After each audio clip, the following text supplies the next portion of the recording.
ನಮೋ ಸಿದ್ಧಾಣ.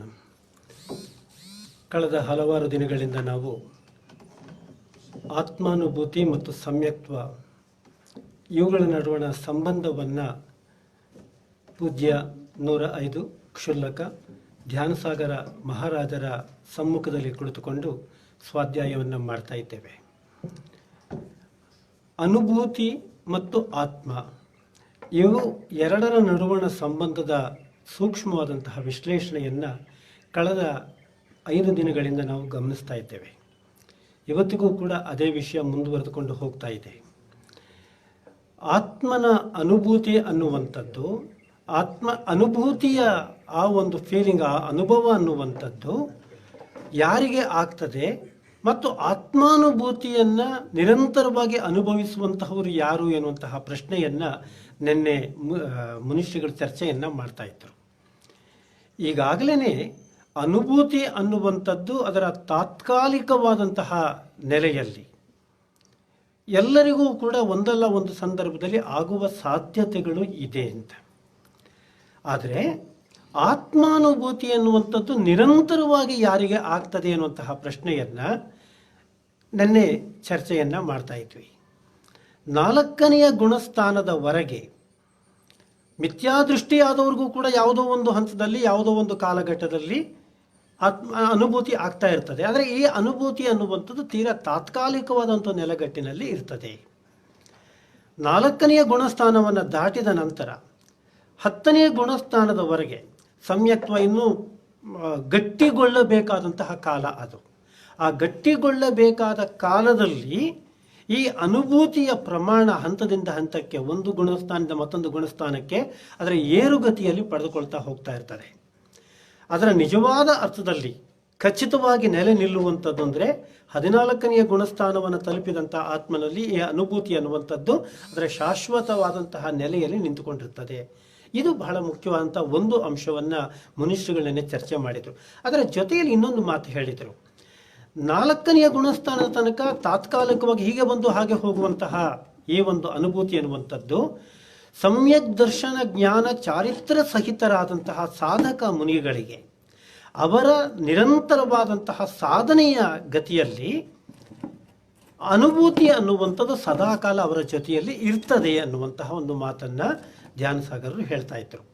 ಅಂದರೆ ಆತ್ಮನ ಅನುಭೂತಿ ಅನ್ನುವಂಥದ್ದು ಸಮ್ಯಕ್ ದರ್ಶನ ಜ್ಞಾನ ಚಾರಿತ್ರ್ಯ ಸಹಿತವಾಗಿ ಬರುವಂಥದ್ದು.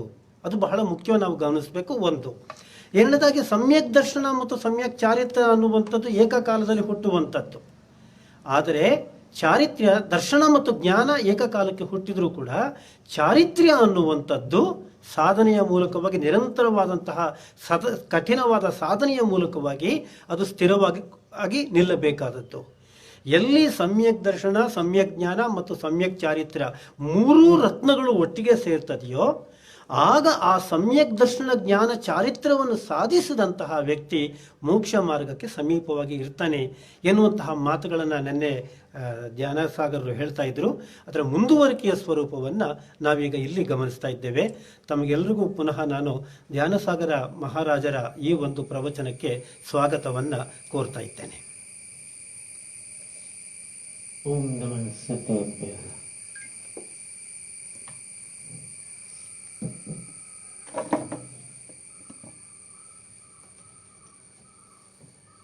क्षयिक सम्यक दर्शन के विषय में जो जानने के लिए उत्कंठित सज्जन थे, उनके प्रश्न को लेकर सम्यक दर्शन का विवरण प्रारंभ हुआ था. फिर क्षयिक सम्यक दर्शन, औपशमिक, क्षयोपशमिक, इन सब की चर्चा हुई और 20 से भी अधिक ग्रंथों का आधार लेकर सम्यक दर्शन के विषय में भिन्न भिन्न आचार्यों ने क्या निर्देश किए, अर्थात सम्यक दर्शन का स्वरूप किमात्मक है, इस पर आचार्यों ने क्या कथन किए है उसका विवरण अपन ने देखा. और उसमें एक कथन ऐसा निकला था कि सम्यक दर्शन कभी आत्मानुभूति से रहित नहीं होता। अर्थात जहां जहां सम्यक दर्शन प्राप्त होगा, जहां जहां भी सम्यक दृष्टि मिलेंगे, तो उन सम्यक दृष्टियों के अंदर सम्यक दर्शन के साथ आत्मानुभूति भी अवश्य प्राप्त होगी। और इसके लिए अपन ने प्रवचन सार, समय पाहुड़ आदि ग्रंथों का आलंबन लेकर कुछ समझने का प्रयास किया था। हमारे समक्ष धवला की 9वीं पुस्तक, जिसके सूत्र क्रमांक 2, पृष्ठ क्रमांक 41, वहां पर आचार्य वीरसेन स्वामी ने लिखा है कि महव्य विरहिद दो रयण हराणम ओहिणाणीण मणोहिणाणीनंच किमट्टम नमुकारम न कीरदे। गणधर महाराज महाव्रतों से रहित, दो रत्नों के धारक, अवधि ज्ञानी अथवा अवधि ज्ञान से रहित साधुओं को नमस्कार क्यों नहीं करते? गणधर देव देशावधि ज्ञान के धारी देवों को अथवा अन्य सम्यक दृष्टि जीवों को या देशव्रतियों को नमस्कार क्यों नहीं करते? तो आचार्य उत्तर देते हैं, गारव कुरुवेसु जीवेसु चरणाचरण पयट्ठावणट्टम उत्तिमग्ग विषय भक्त्य पयासनट्टम च न कीरदे। बोले कि गणधर अपने से निचले गुणस्थान वालों को इसलिए नमस्कार नहीं करते क्योंकि गणधरों के पास कषाय कम है, नीचलों के पास कषाय अधिक है, और कषाय अधिक है उसमें अभिमान भी अधिक है। कषायों में अभिमान एक खतरनाक कषाय होती है। तो इसलिए वो बड़े होकर छोटों को नमस्कार नहीं करते। इसलिए नहीं करते कि उनके अंदर ये भावना जागृत हो कि नमस्कार के योग्य तो बड़े ही हैं, और उनके अंदर चारित्र के प्रति सम्मान उत्पन्न हो, और वो दीक्षा धारण करके महाव्रतों का आचरण स्वीकार कर ले।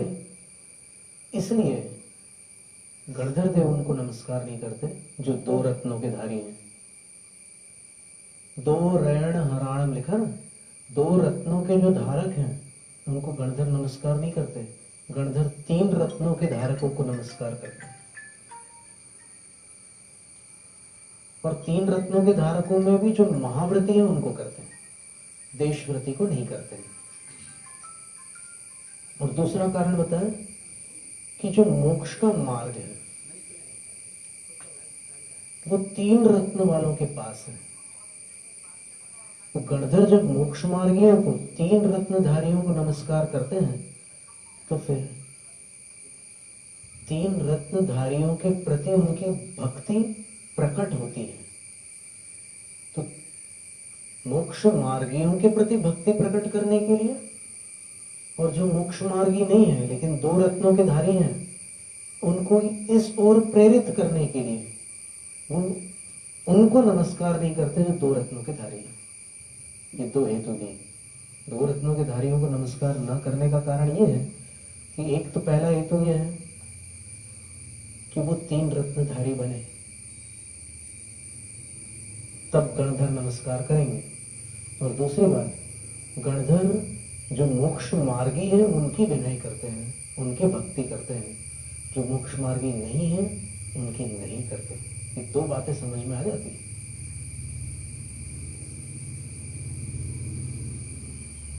तो ये एक जानकारी की बात यहाँ पर धवला में और भी अपने को मिल गई कि जहाँ जहाँ सम्यक दर्शन होता है वहाँ तीनों रत्न होने का नियम नहीं है। ये बात इधर से स्पष्ट हुई कि नहीं हुई? यहाँ एकदम आचार्य वीर सिंह स्वामी ने स्पष्ट लिख दिया कि गणधर दो रत्नधारी अवधि ज्ञानी या फिर अवधि ज्ञानी ना भी हो, कोई और गुण है उनमें, पर उनको दो रत्नधारियों को वो नमस्कार नहीं कर सकते।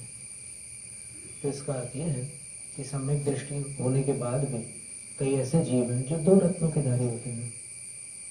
अब अपन वापस वहीं आते हैं कि यथोचित आत्मानुभूति जो असंयत के पास भी है वो कैसे होती है, उसको आचार्य महाराज यहाँ पर बता रहे हैं समय पावड़ की टीका में।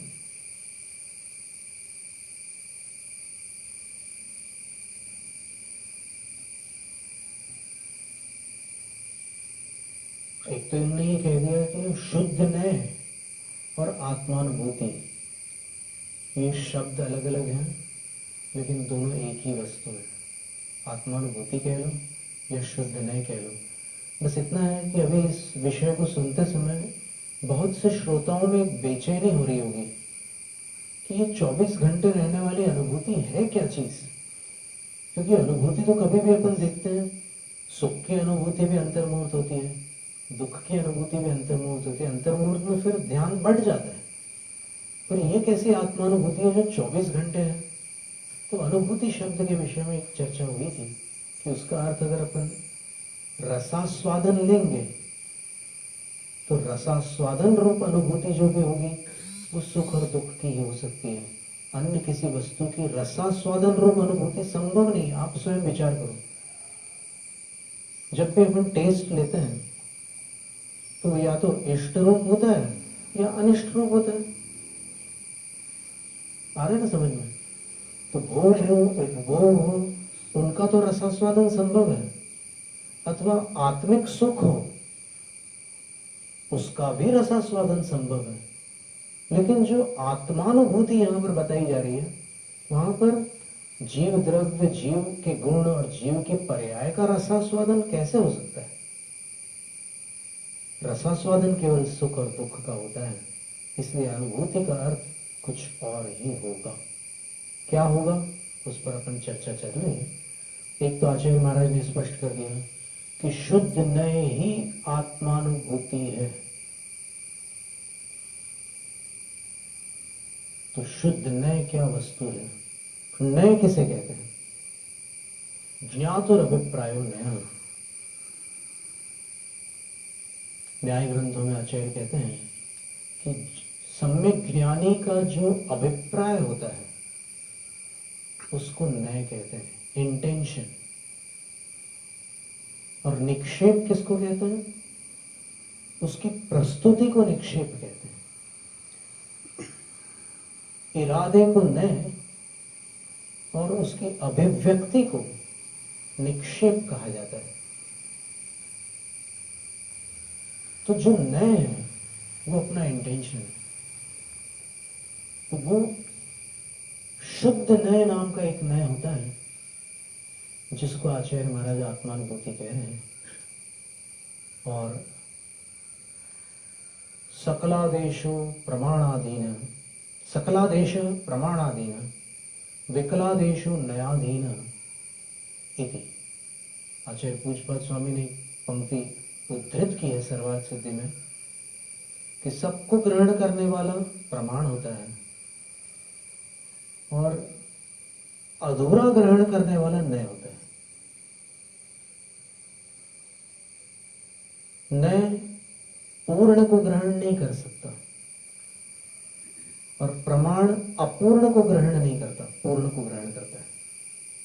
और प्रमाण नय ही अधिगम, प्रमाण और नयों से सम्यक दर्शन आदि का अथवा जीवादिक का अधिगम होता है, ज्ञान होता है। तो ज्ञान के दो उपाय हैं, एक प्रमाण और दूसरा नय। और उसमें से जो शुद्ध नय है वो आत्मानुभूति है। और इस आत्मानुभूति से रहित सम्यक दर्शन नहीं होता कहीं भी। जहां जहां सम्यक दर्शन होगा वहां वहां आत्मानुभूति भी अवश्यम भावी है। आत्मानुभूति के विषय में जिन्होंने आगम से भिन्न परिकल्पनाएं करके रखी हैं कि आत्मानुभूति ऐसी होती है, वैसी होती है, रसास्वादन रूप होती है, उसमें आनंद का स्वाद आता है, आदि आदि। उन्होंने आत्मानुभूति को ध्यानात्मक स्वीकार किया है। बात समझना, क्योंकि वो अंतर्मुख होकर के आत्मानुभूति को स्वीकार कर रहे हैं। और अंतर्मुख होने का अर्थ क्या है? ध्यान की अवस्था है, निवृत्ति की अवस्था है। बहिर्मुख होते हैं तो प्रवृत्ति होती है, अंतर्मुख होते हैं तो निवृत्ति होती है। तो उन्होंने आत्मानुभूति को निवृत्ति रूप स्वीकार किया है, जबकि आचार्यों के वचन ये बता रहे हैं कि आत्मानुभूति प्रवृत्ति काल में अथवा निवृत्ति काल में सर्वकाल रहती है। तो शुद्ध नए को आत्मानुभूति कह रहे हैं। और नए जो है वो ज्ञाता का अभिप्राय है, और वो अभिप्राय आगम के अनुकूल हो तो सुनय होता है, आगम के प्रतिकूल हो, दुराग्रह से युक्त हो तो उसको दुर्नय कहते हैं।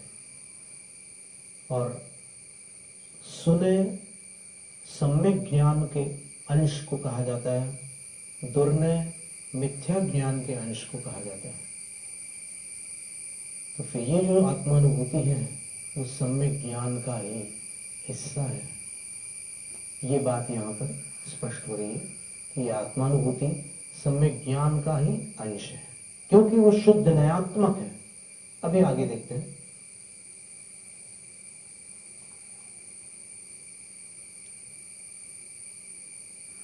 यथाक्रम, जिस प्रकार वास्तव में बिसिनी पत्रस्य सलिल निमग्नस्य सलिल स्पृष्टत्व पर्यायेण अनुभूय मानतायां सलिल स्पृष्टत्वं भूतार्थमप्येकान्ततः सलिलास्पृश्यं बिसिनी पत्र स्वभाव मुपेत्यानुभूय मानतायां मभूतार्थम। वास्तव में जिस प्रकार कमलिनी का पत्ता, कमल थोड़ा बड़ा होता है, कमलिनी छोटी होती है, उसका जो पत्ता होता है वह, जैसे श्रवण बेलगोल में एक सरोवर है जिननाथपुरम के पास, वहां पर कमल और कमलिनी दोनों हैं। तो एक साथ अगर किसी को देखना हो तो वहां जाकर के देख सकता है, छोटी कमलिनी और बड़ा कमल। तो जो कमलिनी का पत्ता है वह सलिल निमग्न से पानी में डूबा हुआ है।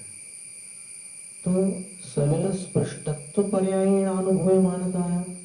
अगर पानी को स्पर्श करने वाली जो पर्याय है उसकी अपेक्षा से अनुभूय मानतायाम, अनुभव को प्राप्त करने पर सलिल स्पृष्टत्व भूतार्थम, पानी का जो स्पर्श है उस पत्ते के साथ वो वास्तविक है, यथार्थ है, भूतार्थ है, सत्यार्थ है। यथार्थ, भूतार्थ, सत्यार्थ और वास्तविक, ये चार शब्द एकार्थक है।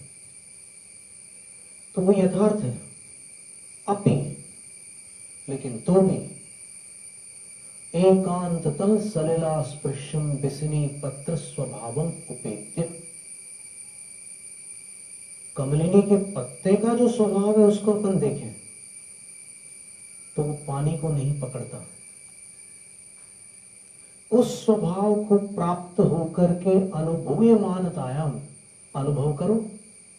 तो अनुभव करने पर अभूतार्थम, वो पानी का स्पर्श अवास्तविक है, असत्यार्थ है, अभूतार्थ है, अयथार्थ है। बात समझ में आ रही है? ये अपन ने शास्त्र की पंक्तियां पढ़ी है, उसका अर्थ अपन ने सुना है।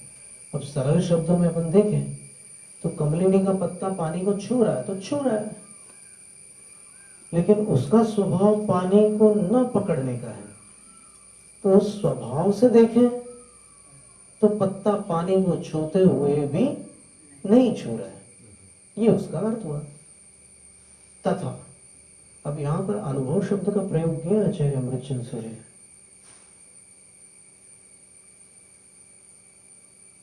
अनुभव शब्द का प्रयोग किया कि नहीं? और अनुभव शब्द कहाँ लागू किया उन्होंने? कमलिनी के पत्ते के प्रति। उस पत्ते को अपन समझ रहे हैं, दो नजरों से देख रहे हैं, दो प्रकार से उस पत्ते को अपन समझ रहे हैं।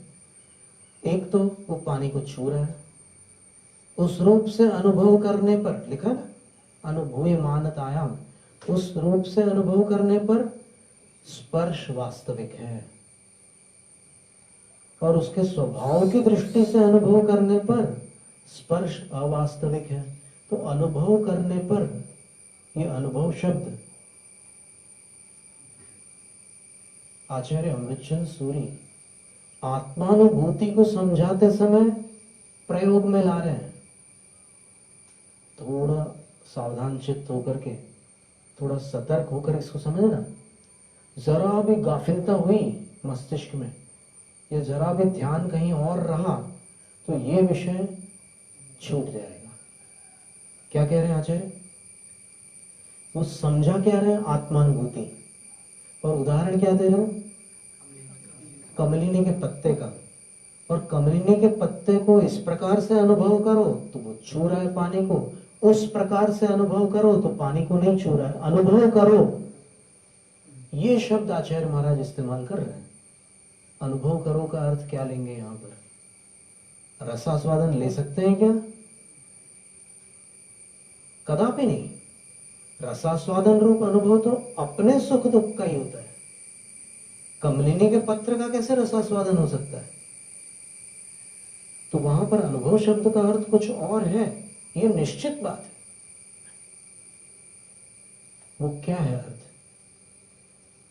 तो वो अर्थ है पहचान, परिचय। चर्चा किसकी चल रही है? कमलिनी के पत्ते की चल रही है, और उसके दो परिचयों का वर्णन हो रहा है कि नहीं? और वो परिचय अवास्तविक नहीं है, वास्तविक है। एक अपेक्षा से उसका स्पर्श वास्तविक है, दूसरी अपेक्षा से उसका स्पर्श अवास्तविक है। ये दोनों प्रकार के अनुभव है। अनुभव अर्थात परिचय है। इस अर्थ को थोड़ा गंभीरता से लेना, क्योंकि ये अध्यात्म के महल की नींव है, फाउंडेशन ऑफ स्पिरिचुअलिज्म। और इस अर्थ को आप जहां जहां घटित करना चाहो वहां घटित करके देख भी लेना, परीक्षा भी कर लेना, और फिर कहना कि ये सही है या नहीं है। अभी तत्काल आपने आज तक जितना ज्ञान प्राप्त किया है, आपने आज तक जो जो धारणाएं बनाई हैं, उसके आधार पर निर्णय देने की उतावली नहीं करना। हो सकता है आज तक जाना हुआ आगम से भिन्न हो, और सम्यक दृष्टि की एक खूबी होती है कि वो क्षयोपशमिक सम्यक दृष्टि के विषय में लब्धिसार में लिखा है कि क्षयोपशमिक सम्यक दृष्टि के ज्ञान में और श्रद्धान में कुछ विपरीत बातें भी होती हैं, पर उसकी जानकारी में नहीं है कि मेरे श्रद्धान में या मेरे ज्ञान में कोई बात विपरीत है, ये वो नहीं जानता। पर जैसे ही उसको आगम से ये बात बताई जाए कि आपकी धारणा में कुछ विपरीत तत्व है और सत्य तत्व ये है जो आगम में बता रहे हैं, तो उस सम्यक दृष्टि के अंदर इतना ममत्व नहीं होता अपनी धारणा के प्रति कि वो तत्काल न छोड़ सके। जैसे ही उसको आगम का सत्य प्राप्त होता है, वो अपनी पूर्व धारणा को तत्काल छोड़ देता है और सम्यक दृष्टि बना रहता है। गुम्मटसार जीवकांड की 28वीं गाथा में आचार्य नेमिचंद सिद्धांत चक्रवर्ती ने लिखा है कि जो आगम को देख करके भी अपनी पूर्व धारणा को पकड़ के रखता है और ये कहता है कि ये मेरे गुरु से मुझे प्राप्त हुआ है, इसलिए मैं नहीं छोड़ता, तो बोलते हैं कि आगम को देखने के बाद भी अगर वो गुरु से सीखी हुई शिक्षा को नहीं छोड़ता तो उसे क्षण मिथ्या दृष्टि होता है, फिर वो सम्यक दृष्टि नहीं रह जाता। तो इससे भी सिद्ध होता है कि आगम गुरु से बड़ी वस्तु है, क्योंकि आगम भगवान की वाणी है। रत्नकरण श्रावकाचार्य में आगम को परिभाषित करते हुए यही लिखा है कि वो साक्षात भगवान के वचन है। गणधर में जो 12 अंग बनाए हैं उसको आचार्य समंतभद्र स्वामी बाद में आगम कहेंगे। पहले तो भगवान से जो निकली हुई वाणी है उसको आगम कह रहे हैं। गणधरों ने तो वर्गीकरण किया है, पर भगवान ने जो उपदेश दिया है उसका नाम आगम है। तो आगम से बढ़कर के क्या हो सकता है। और इसीलिए अपन अरहंत को पहले नमस्कार करते हैं कि उनके आगम ने सिद्धों को सिद्ध बनाया। उनके आगम के बिना कोई सिद्ध नहीं बन सकता था। प्रोफेसर राममूर्ति त्रिपाठी उज्जैन के प्रकांड विद्वान थे, ब्राह्मण विद्वान, उनसे हमारी मुलाकात हुई थी। उन्होंने एक श्री गुरु महिमा नाम की पुस्तक लिखी थी जिसके लिए उनको राष्ट्रीय पुरस्कार प्राप्त हुआ था। उसमें उन्होंने जैन गुरु का एक अध्याय दिया हुआ है। सभी गुरुओं के अध्याय है उस पुस्तक में, जैन गुरु का एक अध्याय दिया है। वहां पर उन्होंने इस प्रश्न का समाधान किया है कि नमोकार मंत्र में पंच गुरुओं को नमस्कार करते समय सबसे बड़े गुरु जो सिद्ध हैं उनको अरहंतों के बाद क्यों नमस्कार किया। उसका उत्तर ये दिया कि अरहंतों के बिना आज तक कोई सिद्ध नहीं हुआ, इसलिए अरहंतों को नमस्कार किया। और वास्तविक बात यह है कि उनका जो आगम है वो आगम ही सिद्धत्व का मार्ग दिखलाता है, इसलिए आगम का स्थान ऊंचा है। तो अभी इतनी बात हुई अपनी कि कमलिनी के पत्ते को 2 प्रकार से अनुभव करने पर 2 बातें सिद्ध होती है। स्पर्श यथार्थ और स्पर्श अयथार्थ, दोनों बातें हैं। 2 प्रकार की अनुभूतियां हैं, 2 प्रकार की पहचान है, 2 प्रकार की दृष्टियां हैं, 2 प्रकार के मैं हैं। इसका नाम अनुभूति है। और आगे चलकर के एक बहुत सुंदर कलश भी आचार्य महाराज लिखने वाले हैं। 13वां जो कलश है बड़ा सुंदर। वैसे तीनों अपन सभी कलश देखेंगे, ऐसा लगता है कि जब ये पढ़ते हैं तो ऐसा लगता है कि इसी को पढ़ते जाए दिन भर, ना आहार करें ना और कोई चर्चा करें, बस इसी में डूबे रहें। जैनम जयति शास्त्री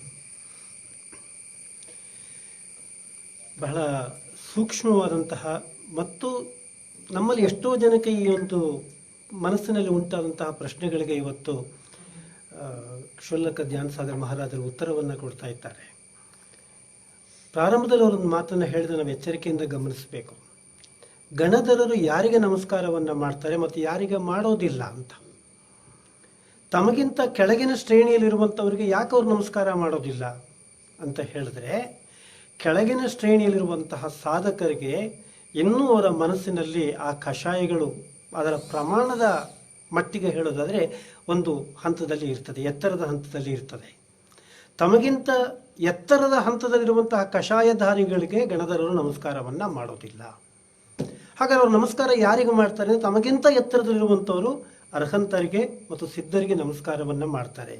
ಯಾಕೆಂದರೆ ಅರ್ಹಂತರು ಮತ್ತು ಸಿದ್ಧರೇ ಅವರ ಅಂತಿಮವಾದಂಥ ಗುರಿಯಾಗಿರೋದ್ರಿಂದ ನಮ್ಮ ನಮಸ್ಕಾರ ಅವರಿಗೆ ಸಲ್ಲುತ್ತೆ ಅನ್ನುವಂಥದ್ದೊಂದು ಅನುಭೂತಿಯ ವಿಚಾರವನ್ನು ಅವರು ಮತ್ತಷ್ಟು ಆಳಕ್ಕೆ ತೆಗೆದುಕೊಂಡು ಹೋಗ್ತಾ ಇದ್ದಾರೆ.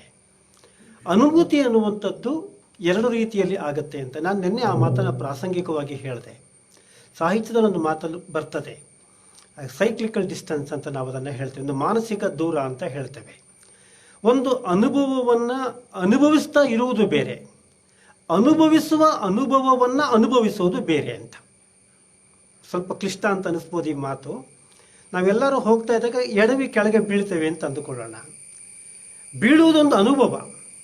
ಆ ಅನುಭವವನ್ನು ನಾವು ಅನುಭವಿಸ್ತಾ ಇರುವಾಗ ನಾವೇನು ಮಾಡ್ತೀವಿ ಅಂದರೆ ಅದರ ನೋವು, ಅದರ ವಾತಾವರಣದ ಜೊತೆ ನಮ್ಮನ್ನು ನಾವು ಇನ್ವಾಲ್ವ್ ಮಾಡ್ಕೊಂಡ್ಬಿಟ್ಟಿರೋದ್ರಿಂದ ಅದರ ನೈಜವಾದ ಅನುಭವ ನಮಗೆ ಆಗೋದಿಲ್ಲ.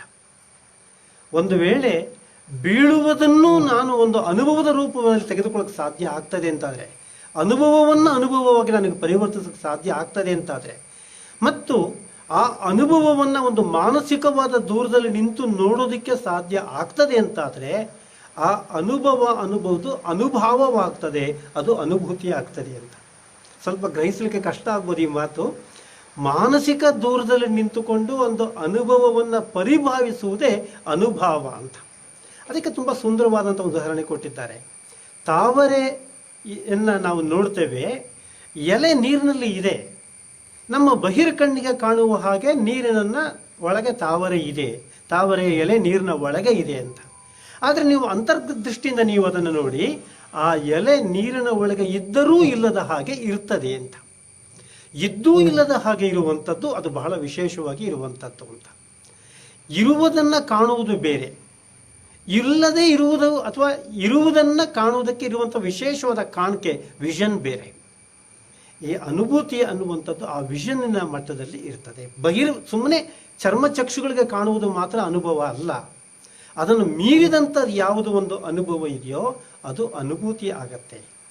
ಈ ಅನುಭೂತಿ ಅನ್ನುವಂಥದ್ದು ಸದಾಕಾಲ ದರ್ಶನ ಮತ್ತು ಜ್ಞಾನ ಸಂಪನ್ನರಿಗೆ ಮಾತ್ರ ಅದಲ್ಲ. ದರ್ಶನ ಮತ್ತು ಜ್ಞಾನ ಸಂಪನ್ನರಾದಂಥವರು 2 ಹಂತದ ಸಾಧಕರು ಮಾತ್ರ. 2 ಹಂತದ ಸಾಧಕರಿಗೆ ಮುಕ್ತಿ ಇಲ್ಲ.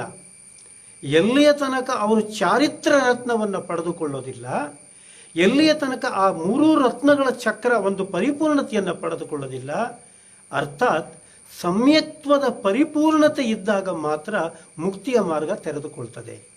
ಎಲ್ಲಿಯ ತನಕ ಸಮ್ಯಕ್ತ್ವದ ಮಾರ್ಗ ಅಪರಿಪೂರ್ಣವಾಗಿರ್ತದೆ, ಅಪರಿಪೂರ್ಣವಾದದ್ದು ಪೂರ್ಣ ಆಗಬೇಕು. ಸಮ್ಯಕ್ ದರ್ಶನ ಮತ್ತು ಸಮ್ಯಕ್ ಜ್ಞಾನ ಅನ್ನುವಂಥದ್ದು ಅಪರಿಪೂರ್ಣ. ಅದಕ್ಕೆ ಸಮ್ಯಕ್ ಚಾರಿತ್ರ್ಯವೆನ್ನುವ ರತ್ನ ಸೇರಿಕೊಂಡಾಗ ಆ ಚಕ್ರ ಪೂರ್ಣ ಆಗ್ತದೆ. ಆ ಪೂರ್ಣವಾದ ಚಕ್ರ ನಮ್ಮನ್ನು ಮುಕ್ತಿಯ ಕಡೆಗೆ ಕರೆದುಕೊಂಡು ಹೋಗ್ತದೆ ಎನ್ನುವಂತಹ ಮಾತುಗಳ ಹಿನ್ನೆಲೆಯಲ್ಲಿ ಇವತ್ತಿನ ಸ್ವಾಧ್ಯಾಯವನ್ನು ನಾವೀಗ ಮುಗಿಸ್ತಾ ಇದ್ದೇವೆ.